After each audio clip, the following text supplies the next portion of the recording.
지금까지는 기본 접종에서 큰 문제가 없으셨다 하더라도 주기적으로 추가 접종을 하다 보면 아주 드물게는 이런 알레르기 반응이 발생할 수가 있겠습니다. 네, 안녕하세요. 저는 강남세브란스병원 호흡기내과 박혜정입니다. 저는 천식이나 COPD 같은 여러 호흡기 질환, 여러 알레르기 질환 진료를 주로 담당하고 있고요. 특히 최근에는 코로나19 백신 접종과 관련된 안전성에 대한 그런 국제과제를 시행하고 있습니다. 최근 코로나19 백신 접종률이 지속적으로 상승 중입니다. 하지만 최근에는 또 둔화되고 있는데요. 아무래도 코로나 백신 접종에 대한 어떤 불안감, 또 막연한 어떤 두려움, 이런 것들이 좀 문제가 되지 않을까 생각합니다. 아마 그것은 바로 코로나19 백신에 대한 어떤 안전성에 대한 것들이 아직 확실히 이루어지지 않았기 때문일 거고요. 코로나 백신 접종에 대한 어떤 부작용은 상당히 여러 가지가 있지만 그 중에서도 특히 오늘은 아나필락시스를 포함한 알레르기 반응에 대해서 말씀드리도록 하겠습니다. 이전에 코로나19 백신 접종을 맞고 나서 중증 전신 알레르기 반응이 있었던 사람들은 모두 다음 차례 동일한 코로나 백신 접종하는 것은 금기입니다. 또한 코로나 백신의 주요한 성분에 또 중증 알레르기 반응을 갖고 있었던 분 역시 금기입니다. 그러면 이런 코로나19 백신에 어떤 성분들이 알레르기 반응을 일으킬까요?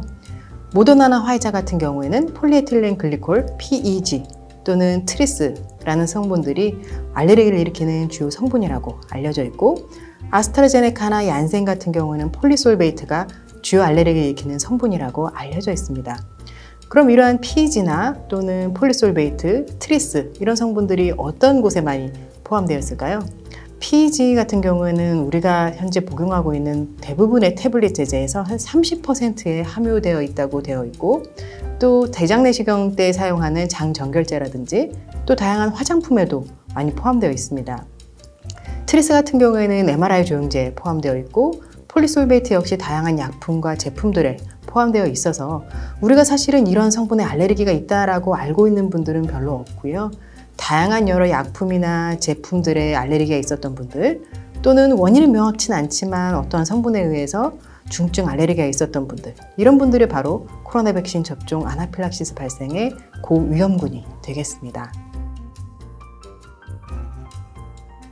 아나필락시스 발생 자체를 완벽하게 막을 수 있는 유일한 방법은 코로나 백신 접종을 하지 않는 것이죠.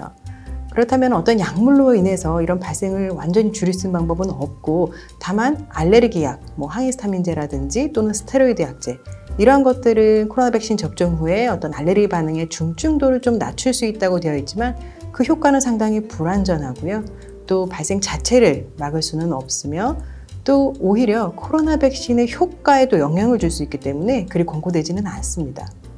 다만 베타블로커라든지 AC 억제제 약제 같은 경우에는 오히려 코로나 백신 접종 후에 생길 수 있는 아나필락시스의 발생 위험을 증가시키고 또 중증도를 악화시킬 뿐만이 아니라 또 아나필락시스 발생 때 사용하는 치료 약제에 대한 반응을 감소시킬 수 있어서 오히려 복용을 주의해야겠습니다. 아나필락시스는 워낙 급성으로 발생하고 또 빠르게 악화되고 사망에 이를 수도 있는 그런 병이기 때문에 사실은 발생 후에 적절한 대처도 굉장히 중요하지만 발생 전부터 대비를 하는 것도 중요합니다. 먼저 코로나 백신 접종 후에 아나필락시스가 생길 수 있는 고위험군 환자를 선별을 해야 되겠고, 해당 환자들에 있어서 활력 징후를 측정하고 그다음에 집중적인 모니터링을 하고 또 응급약을 미리 구비해 두는 것이 좋겠습니다. 그다음에 환자에게 접종을 한 직후에 접종한 그 부위에 피부 반응이 발생하는지 확인하고 또 전신 반응이 발생하는지 집중 관찰을 하고요. 만약에 이 사람이 아나필락시스가 생겼다라고 이제 확인이 된다면 즉시 에피네프린을 근육주사합니다. 또 수액 주입을 하고요. 이후에도 혈압이 회복되지 않고 지속적으로 나빠지는 경우에는 주기적으로 에피네프린 근육주사를 하게 됩니다. 또 필요시에는 스테로이드라든지 항히스타민제 또는 기관지 확장제 흡입 또는 응급실 이송이 필요할 수도 있겠습니다.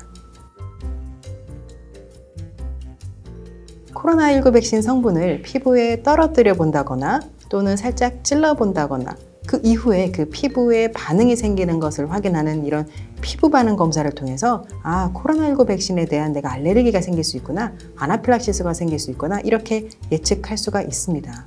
하지만 이러한 피부 반응 검사의 어떤 프로토콜이 규격화된 바가 없고 또 효과가 확인된 바가 없으며 또 사실은 아나필락시스가 생겼을 때 적절히 대처하면 우리가 충분히 살릴 수 있고 또 거꾸로 대처를 충분하게 하지 않으면 정말 큰일이, 즉 사망까지 이를 수 있기 때문에 저희가 이러한 아나필락시스의 고위험군 환자들을 정확하게 선별하고 또 예측할 수 있는 이런 피부 반응 검사를 개발하고 효과를 확인하는 것을 목적으로 연구를 진행하고 있습니다. 2021년 10월 1일 코로나19 예방접종 실시 개정안에 따르면은 기본 접종을 완료한 후에 6개월이 지나고 나면은 다시 추가 접종을 하라고 권고하고 있습니다.